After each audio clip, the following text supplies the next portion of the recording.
Hey guys, welcome back to my channel. Long time no speak, or so it feels like it, but I am here today to give you guys a hair update because as you can see, some things have changed a little bit up and through here. So I'm just going to talk to you guys about what is going on up here, where the hair came from, how it was installed, and all that good stuff. So if you'd be interested in finding out, then please stay tuned.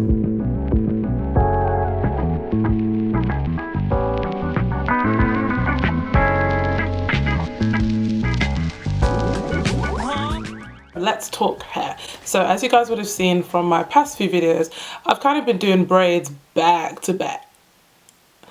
I've kind of been doing braids, back to back for like the past 3 months, I would say, and I was loving them, still am, and I most likely will be returning once I'm done with this weave. But those of you that follow my hair journey, so those of you that maybe saw my last Hairfinity update, you'll know that I said I was stretching, so I was going without texturizing my hair. My hair is actually texturized, but I had gone through a year stretch, so I actually made it. It was a year this month, so earlier this month, about 2 weeks ago, I went and I retouched my hair, which means that I just retexturized the roots, and now it's all nice and silky smooth and all of that good stuff. So because of that, I figured, well, because I'm trying to stretch again for at least 6 months, if not a year again, I may never see my hair this straight again. So, well, for a while. So whilst it is straight, I thought, let me get myself a weave and give myself the luxury of some leave out, because really it is a luxury when you're so used to closures and wigs and braids and all of that kind of stuff. So that's what led me to go ahead and get this weave. So like I said, it is a full weave in the sense that I just have some leave out at the top. So in terms of the braiding pattern, I know that she braided it so that the back is kind of horizontal lines, and then from the front, from the crown, it starts to go like this, and then of course where the parting is, it's in kind of like a what would you call it, like a big U, so like that works as the anchor braid for all the rest of the hair. So that's what's going on underneath. Now to talk about the hair on top that y'all can actually see, this hair is actually Brazilian hair. I know. I say I know because I can count on one hand how many times I've purchased Brazilian hair. I think I've had it once actually, and I had a really, really bad experience with the brand, but we're not going to talk about that. Old things have passed away, all things have become new. So I was put off a little bit from Brazilian hair, to be quite honest with you. But more recently, because I figured, okay, I'm going to be having my hair out, and I really want my hair to be able to blend well with the extensions. So it didn't make sense for me to use something like Peruvian. You know, in terms of straight textures, Peruvian is actually my favorite. However, Peruvian has more of a silky texture. If you are relaxed, it will work great for you. If you don't have a lot of texture in your hair. Now being texturized, of course, I do still have a little bit of texture, as you can see. So I figured that Brazilian, being a little bit more coarse, would be the best match for me. So I went ahead and got me some Brazil, and the hair came from a brand called Luvin hair, and these guys can be found on AliExpress. Okay, so this is not a sponsored video, it's not a review or anything like that. It's really just for me to share with you my initial thoughts. This wasn't actually my first time purchasing hair from this store. I did use their Peruvian straight for my front fringe wig, which you guys may have seen in my first dates video. So that was exactly the same hair, and to date that is my favorite straight hair. That hair is bomb, like it's just like indestructible. So when it came to this, I knew I was going to order from exactly the same store. But like I said, this time it is Brazilian, so there is a bit more texture up in there, but that works perfectly if you are trying to leave your hair out, because you don't want it to look like, you know, your 4B up here and then your hair's like number 1 down here. Like you need it all to kind of blend seamlessly. So that's what I was going for. When you first order the hair, it comes beautifully packaged. I was really impressed like with the box, because you know, nowadays a lot of very good hair brands just put their hair in a bag, and to be honest, it's fine. I'm probably not going to reuse the box, but when you know, you receive something that's been really well packaged, it just kind of makes it extra special. So they definitely get a thumbs up for the packaging.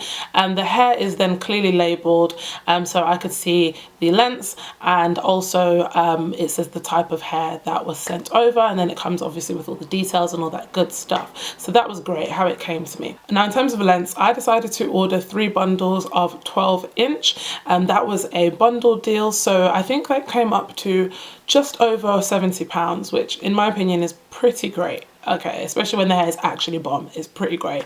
The hair does come in a 1B, but you know how it goes with virgin hair. A lot of the times the bundles may vary in terms of their darkness and their lightness. So I think this time I definitely got a more light bundle. As you can see, the hair is actually a bit lighter than my actual hair, in that the hair really is probably more like a 2, whereas my hair is a true 1B. However, I think it's matched just fine, and I kind of like the idea of it being like dark and then becoming lighter, so we cool with that. We can work with that, but just be aware of that the hair may not actually be a true 1B. So if your hair is darker, you would need to then dye it maybe a jet black, and of course if you want to go on to dye it such as an ombre or any other color, it is possible for you to do that. I personally left it alone just because I just wanted to keep it as pure as possible. So what else can I talk about? So when the hair comes to you, one thing that I did notice is that the wefts vary in thickness. So one of my bundles, the wefts were quite thin, and I was able to, you know, bend it, which is great for hairdressers when they want to double it. But one particular bundle, the wefts were very thick, very thick. So we had to use that on the bottom so that, you know, it wouldn't look bulky. So just bear that in mind. But it all worked out well anyways. Also the hair, when I first installed it, I didn't actually wash it. I know you're supposed to, but meh. So I didn't wash it at first, and I wore it like that for about a week, I would say, and then it started to become a little bit heavy, you know, with product, you know, with the oil from your face, all of the elements start to kind of mix together. So I did wash it. I've actually done a separate video showing you guys how I awaken my hair after washing it, so you can see how much maintenance really is required. One thing I'll say is that when getting a bob, I was like, ugh. You know, when you've had braids for as long as I had it for, you get used to just rolling out of bed, not having to reach for a brush, not having to do anything. Okay, I would style my hair like in the car on the way to work. That's how great it was. So when I knew I was getting a weave, and more so a bob, I was like, ugh, I was a bit apprehensive about the idea of having to straighten it, bend this bit in, bend this bit out, do all of that. Now this hair has saved me, because thankfully it straightens like a dream. So it takes really, really well to my straighteners. So in the morning, when in terms of, you know, just kind of giving my hair a bit of a refresh, all I really need to do is kind of just bump the ends. The top is usually fine. I don't re-straighten my leave out for at least a week at a time, and that's because I want to avoid heat damage. So the only time that I straighten my actual hair is, you know, after I have washed it, let it air dry, and then I will go ahead and do that. But as I said, that is coming up in another video for you guys to see that process. But apart from that, I'm not sure what else there is to say. Oh, I cut the hair myself. Yes, I did. Yeah, yes, I did, girl. Yes. I was quite proud of that. So I'll show you how it looks from the back. The side. And the other side. So yeah, so I did cut it myself, mainly because I just prefer to do it myself. Some hairdressers can get a little bit scissor happy, and I just wanted to prevent that. I have been cutting my weaves for a long time anyway, so it wasn't actually a huge deal, but I was just so happy that I still had the mojo, you know. I thought I might have lasted, but praise Jesus, it's still there. So in case you're wondering, the bob was inspired by Gabrielle Union, who is bae. If you guys have seen her recently, she has been rocking a bob. I know actually more so recently, she just got braids. She just switched it up. But prior to that, she was rocking a bob, and it just looked so elegant and so sleek. And she switched between a middle and a side parting, but it was the middle that really captured my attention.